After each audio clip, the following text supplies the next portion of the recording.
on now. Y'all seem trustworthy. I just did a Watch one-liner this. show Awesome. in which I got busted out There we at are. first. Yeah, keep talking. Alright, there we go. No, I will. Take your time. I'm gonna tell one joke before you step up here. I know, the timing is fucked. Isn't that what we're supposed to be good at, is timing? Ha ha ha. That's so much pressure. Fuck. I mean, shucks. You're not supposed to fuck goats, right? Everybody knows that. But when I did, it wasn't that bad. Please give it up for William. Oh, you're good, man. Oh, Unhinged Brewery, how are we doing? We're alive on a Saturday, damn it, yeah.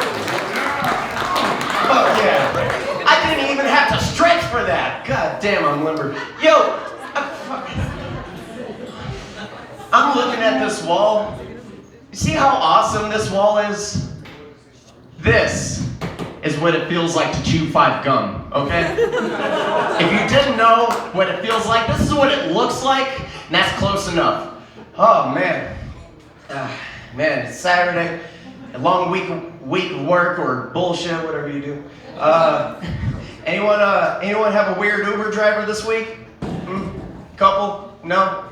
No? Any Uber drivers have weird passengers this week? No? No? Just me? Okay. I'm the only one that does Uber around here. Okay, sure. Yeah, right. All right. Ladies and gentlemen, listen. I practice martial arts, okay? And I love martial arts because they make me faster, stronger, and frankly, gives me opportunity to beat up little kids. Yeah. If you ever beat up a little kid, they're easy. You just raise your knee and boom, they're down. Yeah. Parents love that joke. Yeah. All right. And let's be honest, in this political climate, martial arts is the closest thing we're going to get to abortion, right? I got this guy. Yeah, kumite. You're going to earn your black belt today, Travis. I got him. Yeah. Oh man. That's ridiculous. Ridiculous. Oh. What's your name, man? How you doing? Quentin. Quentin. You from Albuquerque, Quentin? Sure not. This is, St. Louis. Well, this is what Albuquerque sounds like. This is what Albuquerque looks like. You're off to a good start already.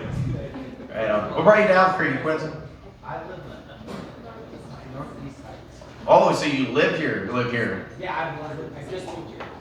Nice. Are you been here for like a week? Like almost 2 years. Almost 2 years? Oh, so you're not new. Whatever. You know where I live. Oh, yeah, I just moved. Where do I live? Oh, yeah. I've been here for 5 years. Yeah, we're gonna leave here, and then Quentin's not gonna be a real person, and then we're gonna be like, yeah, he's been a ghost for 300 years! But I sympathize, because let's address my appearance real quick. I realize I look like Jesus with astigmatism, okay? I realize this. I realize I look like a vampire with astigmatism, okay? And one of these things is true, Quentin. I am a vampire with astigmatism, okay? And I recognize a few other vampires out here, okay? And this is the thing. I've been alive for 10,000 years, and if you're also a vampire that's been alive for 10,000 years, and you're still broke, just walk out into the sun. You know what I'm saying? If you haven't figured it out by now, you never will. All right, let's see. Let's bust out some classics here. All right.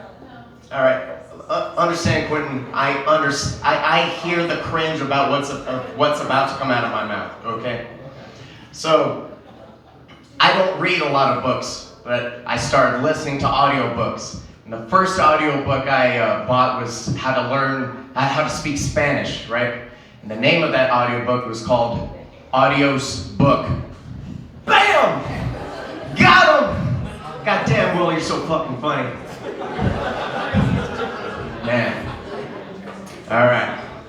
You probably lost him, Will. Let's bring it back. Let's bring it back. Okay. So, I was having a hard time writing some of these jokes because my pen was being a jerk. So you know what you call your pen when it's being a jerk? Hey, you fucking bick. Bam! Yeah, that's right. I can kick high with both legs. I'm ambidextrous. All right, let's see, Will. Let's see if you can bring him back. I imagine when French kids get a Nintendo Wii, they say, "Wii, a Wii." That was bad. I deserved that silence. That was bad. Yeah. Oh, jeez. Anyone in here dating? I didn't say on a date. Like if you're actively dating, playing the game, as they say. You're like, raise your hand. A few people, one people. There's more than one person in here. A couple people hiding. Okay. If you're playing the game, all right. Are you with Plan A, B, or C? Y'all know what I mean when I say that. When you're in the dating game. All right. I'm gonna show you my age real quick. Does anyone remember the golden age of Tinder where you could just swipe aimlessly and didn't have to worry about the algorithm? Now, remember like 5-7 years ago when you could like swipe on Tinder like you were in the strip club while you're watching a movie?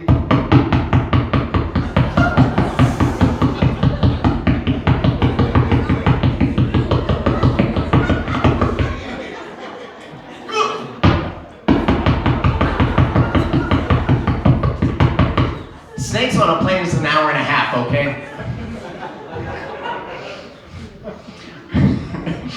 All right. Let's raise the stakes. Who here is comfortable with giving their significant other, your dating, fuck buddy, whatever, your cell phone to look at? Good. You? Nice. This is a sign of the times, y'all, that either you have nothing to hide or you just don't give a fuck anymore.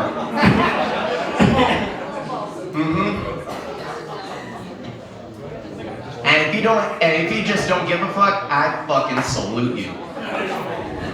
Because, I mean, I'm kind of like that now. I'll just hand my phone over to people, and if they don't like, I mean, I have what is it, the S22 Ultra. I would prefer if they didn't smash it on the ground. Yeah, I mean, it's a flagship phone, but whatever. 6 years ago, I was having I wasn't the same Will Wheeler 6 years ago as I am today, right? So I was having a medical emergency. I was having a heart attack. I was on the ground and I was like, "Oh, babe, quick, call 911. I'm having a heart attack." And then she was like, "Quick, get what's the password to your cell phone?" And I was like, "That's okay. I'm gonna lock this one off. I'll lock this one off." That line almost fucking killed me, Quentin. I'm fucking up your name, dude. This is what sober Will Wheeler looks like, okay? Sounds like. And I got my braces off too, dude. Can you imagine how boo I used to sound with my braces? I know how that looked. So listen, when I got my braces on, I was excited because I was like, yeah, I can make barely legal porn now. And then I got really excited when I got my braces off because I was like, fuck yeah, I can make regular porn like an adult now.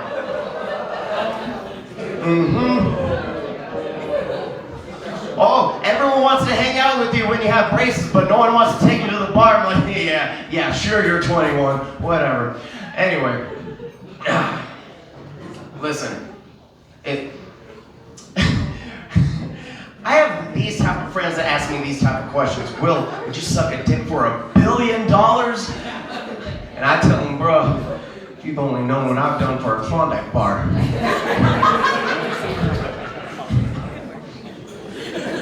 If you're hearing the cadence or the rhythm of my speech, it's because, and you're like, this guy looks kind of normal. He sounds definitely not normal because I served 5 years on a United States submarine. You're welcome for my service, by the way. Yeah. Yeah. So if you've ever wondered what it's like to be on a submarine, the longest stretch of time I went without seeing the sun physically, not just like through a TV monitor or whatever, was 2 straight months with no sunlight. Yeah. And if you've ever truly wondered what the human experience is in that span of time, just have you ever watched The Shining with Jack Nicholson? It's kind of like that. We're like the first like week you're at sea, you're like, oh yeah, I pay my taxes. I'm gonna write a book. I'm gonna read a book. So 2 entirely different quests, right?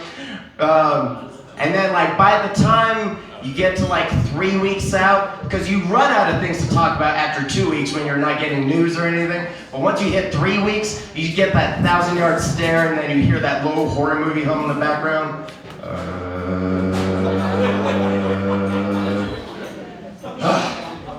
Wild, but still good. All right, cool.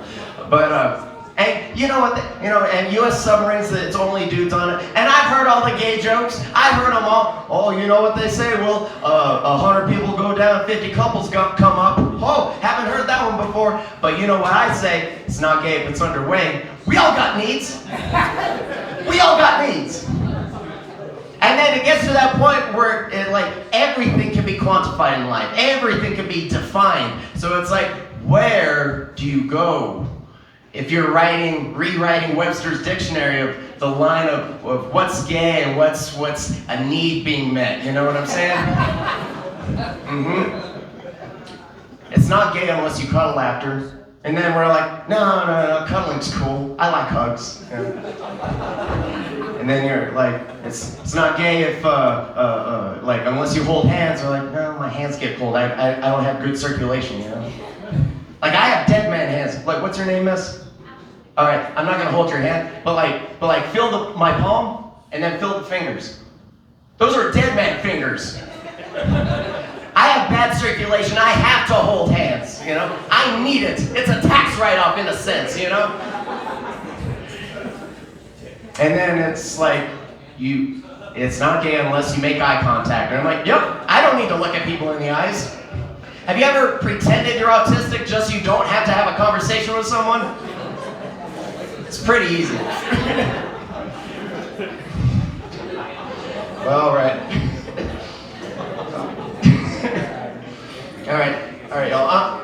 And then you're probably wondering. I'm going to end on this story. You're probably wondering, like, what created this type of human being in front of you? Well, I grew up with a racist dad and a drunk mom, and then my biggest question to myself was, which one's my favorite? You know, it's not easy growing up with a racist dad. You know, when I was growing up, I had a few friends I used to play basketball with out in the street. I'm Hispanic. I had a black friend, I had a white friend, I had an Asian friend. We're all playing basketball, and then my dad races up the window. This was fucked up. He races up the window, and he looked out the window, and he's like, "Hey, look, it's the United Nations," and he shut the window. I was like, "Oh, thanks, Dad. You just put an embargo on all my fucking Pokemon trading cards." But at some point, you have to address the racism. You can't just ignore it. And growing up, he would always ask me, "Hey, Will, are you dating someone?" He always kind of gives the unspoken nudges of I hope it's she's Hispanic, but I'm like, "No, Dad, I'm dating a Japanese woman," and his racism doesn't make sense, but not that racism should make sense, but anyway, he really doesn't like Japanese people. But every time I tell him this story, I'm like, "I'm dating a Japanese woman, Dad." And then as I'm telling him, because I have long hair now, I can put my hair over and look like the chick from The Grudge or The Ring, whatever. Because it's a horror story to him. And then as I'm telling it to him, I'm kind of popping locking. You know? And then finally, the climax of the movie, he's like, why are you dating a Japanese woman, Will? And I'm like, "Because Dad gives me an opportunity to drop some pearl on her harbor." All right. Ladies and gentlemen, my name's William Wheeler. Give it up for yourselves. Give it up for Phil Romero. Give it up for Unhinged Brewery, ladies and gentlemen.